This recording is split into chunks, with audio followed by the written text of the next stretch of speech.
বাইরে ঝিরঝির বৃষ্টি পড়ছে। ডিনারটা সেরে পম্পি এসে ধপ করে শুয়ে পড়ল খাটটাতে। বড্ড খাওয়া হয়ে গেছে আজ। 2-3 দিন পর পর বাড়ি ফিরে এসে মায়ের হাতের গরম ভাত আর পাতলা মাছের ঝোল, ওহ, মন ভালো হয়ে যায় পম্পির। মা অনেক বলে মাংস করবে, কিন্তু ইচ্ছে করে না। কাজের জায়গায় চটজলদি খাওয়া মানেই তো অর্ডার করা খাবার, আর অর্ডার করা খাবার মানেই তো মাংস, ফ্রাইড রাইস, রুটি। অরুচি ধরে গেছে যেন। শুয়ে শুয়ে কিছুক্ষণ মুখে লেগে থাকা ইলিশ মাছের গন্ধটা উপভোগ করছে মম্পি। তারপর এক পায়ের ওপর আরেক পা উঠিয়ে দিয়ে কানে হেডফোনটা গুজে দিল, চালিয়ে দিল একটা ওয়েব সিরিজ। মাথার ওপর এসি, নরম গদি, আর কানে ওয়েব সিরিজ, একেবারে স্বর্গসুখ। চোখ বুজে আসছে মম্পির, কিন্তু ঘুমাবার উপায় নেই। চোখের সামনে তখন টান টান উত্তেজনা। মেয়েটাকে খুন করলো কে? অনেকেই সন্দেহ করছে বয়ফ্রেন্ড কি নাকি ওই দুধওয়ালা। মাচালাকেও সন্দেহ করা হচ্ছে। মম্পি, আই মম্পি, ঘরে জল নিয়েছিস? নমিতার গলা পেয়ে কোনো রকমে বিছানা থেকে মাথাটা তুলে মম্পি বলল, না মা, একটু দিয়ে যাও না প্লিজ। অন্যায় আবদার জেনেও সেটা মম্পি কিন্তু দিনের শেষে বাড়ি ফেরে এটুকু আত্মসুখ বড্ড প্রিয় ওর।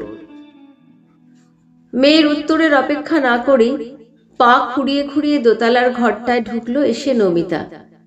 একতলা বাড়ির দোতলাটা মেয়েই করিয়েছে। কিছু টাকা অবশ্য মেয়ের বাবা মানে সজল দিয়েছে, কিন্তু মেয়ের উদ্যোগই বেশি। সেখান থেকে নতুন রঙের গন্ধও যায়নি এখনো। যাবে কি করে? ঘরটা যে পড়েই থাকে। নমিতা বা সজল বাতের ব্যথায় দোহাই দিয়ে কেউই তেমন ওপরে ওঠে না। নমিতা এসে এক বোতল জল রাখলো মেয়ের মাথার সামনে টেবিলটায়। তারপর পর্দাগুলো টেনে দিল ভালো করে, যাতে ভোরের কড়া আলো মেয়েটার ঘুম না ভাঙাতে পারে। একটু ঘুমো, আবার তো পরশু ভোরেই চলে যাবে। 1-1.5 দিনের জন্য আসে, এতেই শান্তি পায় নমিতা। মেয়ের জামাগুলো ব্যাগ থেকে বের করে নিল, ওয়াশিং মেশিনে দিতে হবে। ভেজা গামছাটা বাইরের ব্যালকনিতে মেলে দিল। আগে এসব নিয়ে খিটখিট করতো নমিতা, কিন্তু আজকাল আর করে না। মেয়ে বাড়ি না থাকলে বোঝে ওর থাকার গুরুত্বটা। টুকটাক সব কাজ গুছিয়ে বেরোতে যাবে নমিতা, মেয়ে ততক্ষণে নাক ডাকতে শুরু করেছে। নমিতা গিয়ে কান থেকে হেডফোন খুলে মোবাইলটা বুক থেকে সরিয়ে দিল।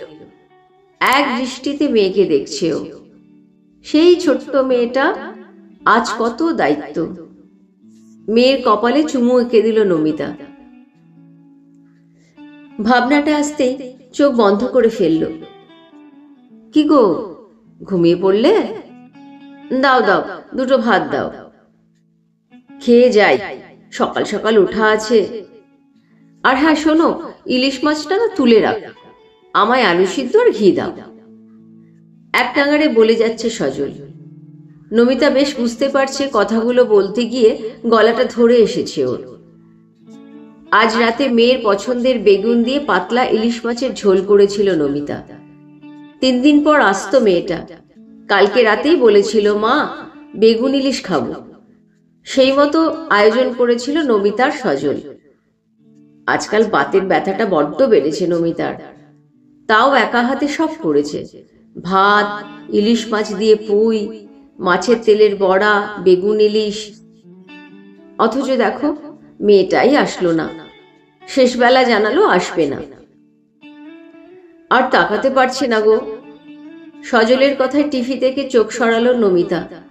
এতক্ষণ মেয়ের কল্পনায় ভেসেছিল নমিতা। মেয়ে আসলে যে যে সুখগুলো নমিতাকে ঘিরে ধরে, সেই সুখেরই স্বপ্ন দেখছিল নমিতা। সজলের কথায় উঠে গিয়ে ভাত বেড়ে দিল, আর তাতে দিয়ে দিল একটা দলা আলু মাখা। আজকে সব রান্না ফ্রিজে তুলে দিল নমিতা। পম্পি অবশ্য বলেছে কাল সকাল সকাল আসবে। ডাক্তারদের এই দাবি না মেটা পর্যন্ত এই স্বাস্থ্য ভবনের সামনে থেকে তারা নড়বে না। টিভির পর্দা থেকে কথাটা কানে আসতেই সজল নমিতা একসাথে তাকালো। স্ক্রিন জুড়ে উত্তেজনা, একটাই আওয়াজ কানে ভাসছে, জাস্টিস ফর আরজি কর। সেখান থেকেই লাইভ দেখাচ্ছে টিভিতে। রাত্রি 10:30 ঠিক ঠিক করছে ভিড়। ওই ভিড়েই আছে ওদের মেয়ে মম্পি। ছোট্ট থেকেই চৌখো সেই মেয়ে, স্বপ্ন দেখতো স্পেসে যাবে। সজল চাইতো মেয়ে ডাক্তার হোক। জোর করেনি কখনো, কিন্তু ভাগ্যের লিখনে ডাক্তারিতে চান্স পেয়ে গিয়েছিল একবারই। আত্মীয় স্বজন সবাই প্রশংসায় পঞ্চমুখ, বলতো মানুষের মতো মানুষ হয়েছে মেয়ে। কিন্তু নমিতা কখনো খুশি হয়নি। মুখচোরা মেয়েটা ওর বই ছাড়া কিচ্ছু বুঝতো না, না কথা বলতো কারোর সাথে, না কোনো বন্ধু।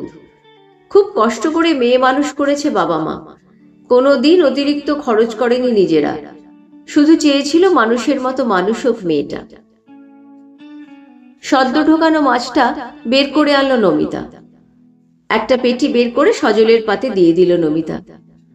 আরে আরে, কি করছো কি করছো, ওটা রাখো, কাল এসেও খাবে তো। সজল বাধা দিলে হাতের ওপর দিয়ে থালায় দিল নমিতা, সাথে 2 পিস বেগুন। এই বেগুন ইলিশ সজলেরও খুব প্রিয়। তোমার মেয়ে কালও আসবে না, দেখছো না টিভিতে? কথাটা শেষ হওয়ার আগেই টেবিলের পাশে রাখা সজলের ফোনটা বেজে উঠল। নাম জলজল করছে মম্পি। তাড়াতাড়ি এটো হাতটা ধুয়ে এসে ফোনটা তুলে হ্যালো বলতেই মম্পি ঝরঝর করে বলে ফেলল, মা মা খেয়েছো মা? পৃথিবীর যে প্রান্তে থাকুক এই প্রশ্নটা করবেই এই সময়। বুকটা হু হু করে উঠল নমিতার। হুম বলে নমিতা বলল, তুই কিছু খেয়েছিস মা? বলতেই মম্পি বলল, মা জানো, ভালো মানুষ ফুরিয়ে যায়নি মা। আশপাশ থেকে চা জল মুড়ি এসে এসে দিয়ে যাচ্ছে সব। একজন ঠাম্মি ফ্যান ভাত আর আলু সিদ্ধ দিয়ে গেল, খুব অল্প, ওটাই আমরা কয়েকজন ভাগ করে নেব। ফ্যান ভাত? বিড়বিড় করলো নমিতা। পাতে ইলিশ মাছ নিয়ে নাড়াচাড়া করছে সজল। মা, ইমোশনাল হয়েও না, বরং প্রার্থনা করো তিলোত্তমা যেন বিচার পায়। মা, আমরা আজ রাস্তায় নেমেছি শুধু আমাদের বন্ধুটার জন্য। তুমি তো চিনতে মা ওকে, কতবার এসে বলতো, কাকিমা তোমার হাতে ডিমের ঝোল আর ভাত খেতে এলাম। আর কথা বলতে পারলো না নমিতা, ফোনটা দিয়ে দিল সজলকে। একসাথে পড়াশোনা করেছে মেয়েগুলো, 2-3 জনই বন্ধু ছিল মম্পির, তার মধ্যে ওই তিলোত্তমা। যখন ঘটনাটা শুনল নমিতা পা কেঁপে উঠেছিল, রাগে দুঃখে চোখ থেকে জল থামছিল না। কি কষ্ট করে ছেলে মেয়ে মানুষ করেন বাবা মা, তার পরিণতি এই। আশপাশ থেকে সহৃদয় ব্যক্তিরা আসছেন, খাবার জল দিয়ে সাহায্য করছেন ডাক্তারদের। এভাবেও প্রতিবাদ করা যায় জানো মা? খবরে দেখছে নমিতা কত কত ছেলে মেয়ে বাড়িঘর ভুলে ওখানে বসে আছে। ওদের বাড়িতেও তো নমিতা আছে, সজল আছে। নমিতা সজল যদি ভেঙে পড়ে, মম্পিরা সাহস কি করে পাবে লড়াইটা চালানোর? নমিতা চেয়েছিল ওর মেয়ে মানুষ হোক, ডাক্তার হলো, ভালো রেজাল্ট করলো, সবাই ধরে নিল মেয়ে ভালো মানুষ হয়েছে। কিন্তু আজ মান হুঁশ দুটোই এসে গেছে মম্পির। ভাবনাটা আসতেই শান্তি লাগছে নমিতার, গর্ব হচ্ছে। তাকিয়ে দেখলো সজল ভাত খাচ্ছে মাছটা পাশে সরিয়ে রেখে। কি গো, খাও, মাছ দিয়ে মেখে ভাত খাও। এই সুখে মাছটা খাও যে মেয়েটা তোমার মানুষের মতো মানুষ হয়েছে। বলতে বলতেই নিজেও ভাত আর মাছ নিয়ে বসে পড়ল নমিতা। মেয়ের প্রিয় মাছ দিয়ে ভাত খাচ্ছে বাবা মা, হবে নাই বা কেন? মুহূর্তকে দুঃখের দৃষ্টিকোণ দিয়ে না দেখে আনন্দ দিয়ে দেখা উচিত। ভাবনাটা তো এরকমও হতে পারে আজ। ওরা নিজেদের একজন মানুষের বাবা মা হিসেবে চিনতে পারলো, আর সেই আনন্দেই মেয়ের পছন্দের মাছ দিয়ে ভাত খাচ্ছে। একটা সময় এই এরাই নিজেদের পছন্দ উজাড় করে দিয়েছিল মেয়ের পাতে। একটা ডিম অর্ধেক করে নিয়ে গোটা ডিম দিয়েছিল মেয়েকে। স্বপ্ন ছিল মেয়ে মানুষের মতো মানুষ হলে ওনারাও পাত পেরে খাবে। আজ তো সফল হয়েছে দিনটা। তোমার স্বর আমার স্বর, জাস্টিস ফর আরজি কর, টিভিতে জোরে জোরে বলছে ছেলে মেয়েগুলো। সজল হাঁ করে তাকিয়ে আছে। কি দেখছো? জিজ্ঞেস করলো নমিতা। সজল বলল, মম্পিকে খুঁজছি গো।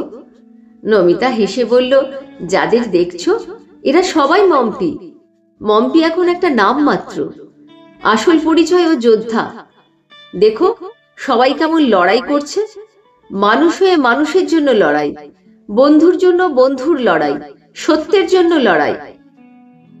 আমি ডাক্তার না, আমার মেয়েকে এরকম একজন মানুষ হিসেবে চেয়েছিলাম। কথাটা বলেই চোখ বন্ধ করে ইলিশ মাছ চিবোচ্ছে নমিতা। সুখে আনন্দে চোখ বন্ধ হয়ে আসে মানুষের। এ সুখ শুধু ইলিশ মাছের তৃপ্তিতে না, এ সুখ একজন যোদ্ধার মা হওয়ার আনন্দে।